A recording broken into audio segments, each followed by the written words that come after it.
उत्तराखंड में चारधाम यात्रा अपने शबाब पर है। भारी संख्या में श्रद्धालु उत्तराखंड पहुंच रहे हैं, तो वहीं उत्तराखंड के पर्यटन मंत्री के उत्तराखंड से गायब होने की बात भी कही जा रही है।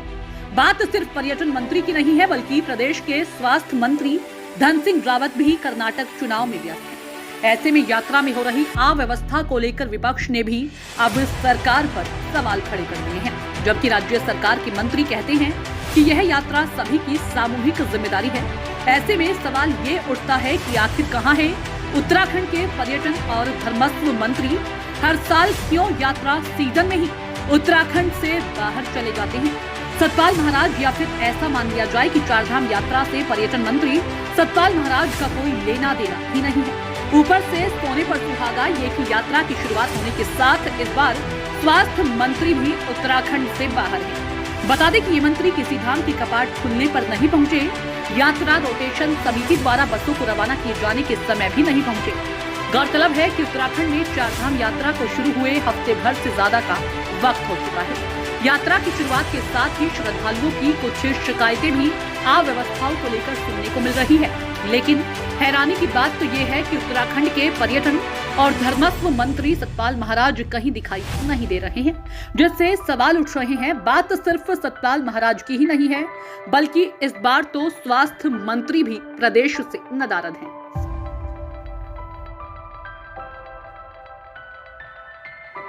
देखिए, सबसे पहले तो मैं भगवान का धन्यवाद कर रहा हूँ और माननीय मुख्यमंत्री जी का विशेष धन्यवाद कर रहा हूँ। चारधाम यात्रा पे जिस प्रकार से मॉनिटरिंग माननीय मुख्यमंत्री जी बार बार कर रहे हैं और चारधाम यात्रा बहुत अच्छे ढंग से व्यवस्थित रूप से चल रही है। मैं इसको एक छोटा सा उदाहरण दे रहा हूँ कि 29 तारीख को मैं गंगोत्री में था और गंगोत्री में जब मैं था तो वहाँ के यात्रियों से वहाँ की व्यवस्थाओं को लेके मैंने खुद ने वहाँ स्थलीय निरीक्षण किया, तो मैंने पाया कि व्यवस्थाएं भी बहुत अच्छी हैं और यात्री भी बहुत संतुष्ट थे। उसमें मैं बता सकता हूँ कि महाराष्ट्र के, छत्तीसगढ़ के और झारखंड के, गुजरात के इन जो श्रद्धालुओं से मेरी बातचीत हुई।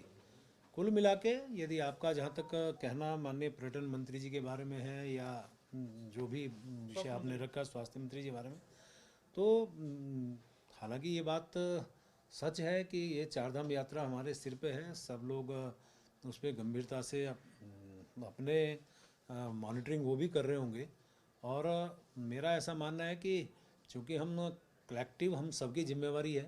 माना मैं एक वित्त मंत्रालय, शहरी विकास मंत्रालय के को मैं देख रहा हूँ, तो भी यदि मैं यात्रा को देख रहा हूँ, यात्रियों से बात कर रहा हूँ, अधिकारियों से हम लोग बातचीत कर रहे हैं, तो कुल मिला के हमारी सबकी संयुक्त जिम्मेवारी है, हम उसको निर्वहन भी कर रहे हैं। बदहाली है, बदइंतजामी है, पड़ावों पर पानी की कमी है, रैन बसेरों की कमी है, रहने वाले होटल्स की कमी है और जोशीमठ जो बद्रीनाथ का पहला पड़ाव है और बहुत ही महत्वपूर्ण है, 80 करोड़ से ज़्यादा हिंदुओं की आस्था का केंद्र है, उसकी जो बदहाली है। 1-1.5 साल से वहाँ लोग आंदोलन कर रहे हैं, अभी तक सड़कों में बैठे हैं, कोई सरकार कुछ ध्यान नहीं दे रही है। तो सरकार की तरफ से पूरी उदासीनता है। लेकिन जब मैं गया था गंगोत्री में, धन्यवाद देना चाहता हूँ वहाँ के पंडितों और पुरोहितों को कि उन्होंने अपने दम पर यात्रियों को सुविधा देने की कोशिश वो कर रहे हैं, उनकी पूजा अर्चना ठीक से करा रहे, इंतजाम करने की कोशिश वो कर रहे, पूरी ताकत लगा रखी है। लेकिन सरकार अपनी तरफ से बिल्कुल ही उदासीन है और इसका उदाहरण यह है कि प्रदेश का स्वास्थ्य मंत्री कर्नाटका के चुनाव में व्यस्त है। उसको अपने प्रदेश की चारधाम यात्रा से कोई लेना देना नहीं है, उसके लिए चुनाव ज़्यादा महत्वपूर्ण है।